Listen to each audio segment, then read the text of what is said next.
Why did they bomb us? Horrific record of Raqqa casualties haunts the Pentagon. It appears that the Pentagon's attempt to keep the record of civilian casualties in Raqqa swept under the rug has failed amid growing criticism from international human rights watchdogs, who insist that the U.S.-led coalition's actions in Syria potentially amounted to a war crime. While the Pentagon claims that it conducted a precision air campaign in Raqqa, the facts on the ground prove otherwise. Amnesty International's report, released on June 5, exposed that the U.S. coalition's 4-month military operation to oust ISIL from Raqqa left hundreds of civilians dead, injured many more, and left most of the city in ruins. However, when responding to the human rights watchdog's criticism, the U.S. Department of Defense claimed that no one will ever know how many civilians were killed. As far as how do we know how many civilians were killed, I am just being honest, no one will ever know. Anyone who claims they will know is lying, and there's no possible way. U.S. Army call. Thomas Beale, a spokesman for the U.S.-led anti-Daesh coalition, told a Pentagon briefing via video link. The statement was immediately subjected to harsh criticism from Sarah Leah Whitson, the Middle East and North Africa director for Human Rights Watch. When the U.S. tells the world it doesn't care enough to track the deaths of civilians it is causing, that's a green light for belligerents around the world to take the exact same attitude, she said, as quoted by NBC News. The much-discussed report, entitled "War of Annihilation: Devastating Toll on Civilians, Raqqa, Syria," revealed the U.S.-led coalition launched disproportionate or indiscriminate attacks on buildings full of entrapped civilians, using wide-area effect munitions. The human rights watchdog raised the question whether the coalition conducted rigorous surveillance prior to the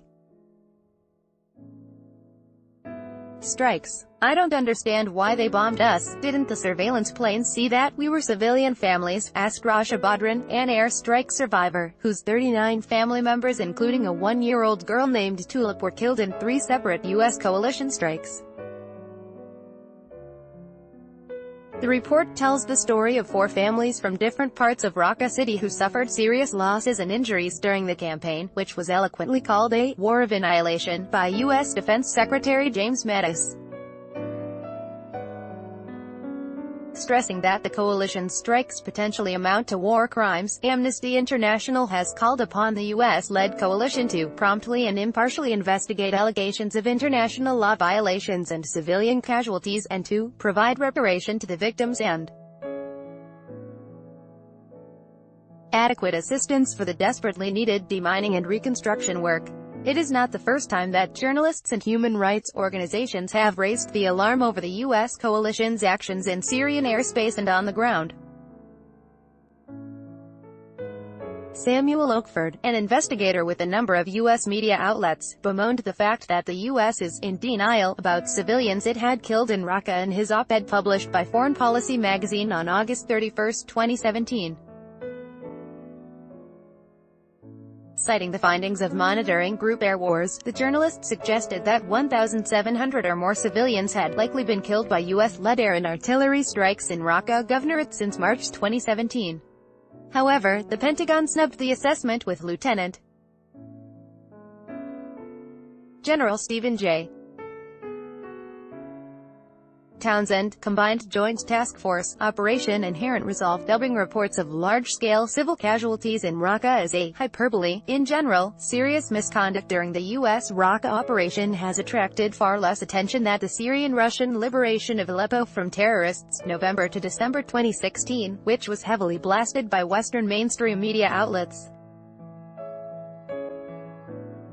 However, the media criticism abruptly ended after the city was liberated by the Syrian Arab Army. Speaking to Sputnik, Konstantin Truzhevtsev, associate professor at the Higher School of Economics, pointed to certain flaws in the U.S. military strategy in Syria.